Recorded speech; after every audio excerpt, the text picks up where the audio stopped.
আমরা আজকে সারা ভারত কৃষক সভার পক্ষ থেকে কমলপুর মহকুমার গঙ্গানগর গ্রামে আমরা আমাদের যে সভ্য সংগ্রহ অভিযান কৃষক সভার তাতে আমরা বেরিয়েছি।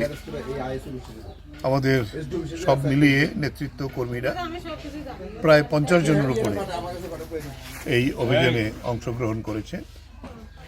তাতে আমরা শুধু সভ্য সংগ্রহ করা না, কৃষকরা কি অবস্থায় আছে আমরা তাদের কাছ থেকেও প্রত্যক্ষ অভিজ্ঞতা সঞ্চয় করলাম। এটা আগরতলা ত্রিপুরা রাজ্যের মধ্যে বোধ হয় এটা সবচেয়ে বড় মাঠ, মলয়ার মাঠ বলে এটা সবজি ধান ওই মূলত। এখানে আমাদের সংখ্যালঘু মুসলিম সম্প্রদায়ের কৃষকরা আছেন, মণিপুরী কৃষকরা আছেন, অন্যরাও আছেন। তারা প্রকৃতই সমস্ত কৃষক, আবার সীমান্ত সংলগ্ন। তবে এখানে এসে যেটা আমরা প্রত্যক্ষ করলাম কৃষকদের কাছ থেকে, কোনো সার সরকারি থেকে তারা পায় না।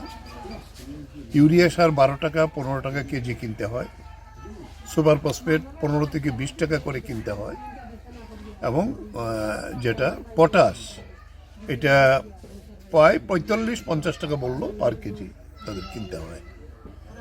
বন্যায় সাংঘাতিকভাবে ক্ষতিগ্রস্ত হয়েছে পুরা মাঠেই। কিছু কিছু কৃষক 1000 টাকা করে মাত্র পেয়েছে, আর কোনো সাহায্য পায়নি। দেখলাম ধানও যে তুলে এনেছে অর্ধেক চুচা হয়ে গেছে। চুচা মানে এগুলো ওকেজো, কোনো কাজে লাগবে না। এখনও মানুষ ধান তুলছে। অনেক জমিতে সেখানে ধান আসেই নাই বন্যার পরে। বলে এই যে একটা দুর্দশাগ্রস্ত অবস্থায় আছে কৃষকরা, এটা তারা প্রত্যক্ষ করেছেন। এবং আমরা সবচেয়ে বড় কথা যেটা দেখলাম, যাই প্রায় বলা যেতে পারে এই গ্রামের দলমত নির্বিশেষে সবাই আমাদের সভ্য সংগ্রহ অভিযানে সভ্য নিয়েছেন। টাকা আমরা নিয়েছি, যারা টাকা নেই তারা নিজেরাও উদ্যোগ নিয়ে বলছে চাল নিয়ে যান। আমরা চালও নিয়ে এসেছি এই পরিমাণের টাকা। আমাদের তো 5 টাকাই নির্ধারিত সম্ভবদের চালও অনেক পরিবারই চাল দিয়েছেন, আমরা ব্যাগ নিয়ে এসেছি। এই যে একটা সারা কৃষকদের মধ্যে, আমরা বলবো এটাকে নিয়ে এই অভিজ্ঞতা সঞ্চয় করে আমরা প্রত্যেক জায়গায় কৃষকদের নিয়ে আমরা বিভিন্ন এসএ অফিসে, তারপর বিভিন্ন জায়গায় আমাদের ডেপুটেশন দিতে হবে, গণ ডেপুটেশন।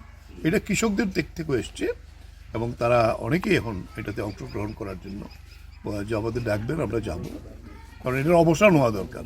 এটাই আমাদের মূল। এখানে অনেক দেখলাম প্রচুর ফিশারি, বিরাট বিরাট ফিশারিও আছে। বন্যায় সব ক্ষতি হয়ে গিয়েছিল, তারাও কোনো সাহায্য সেখানে পায়। এই লোক সার্বিকভাবে এই এলাকার এই গ্রামটার।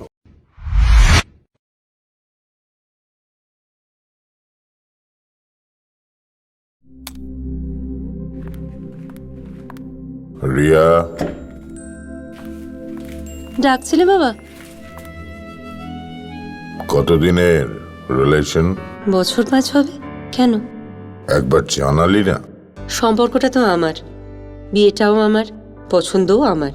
তোমার জানার প্রয়োজন, এবার তো জানলে। তাহলে আমি যদি গিফট দিই সেটা আমার পছন্দের হওয়া উচিত। তোকে দিলাম, দেখ।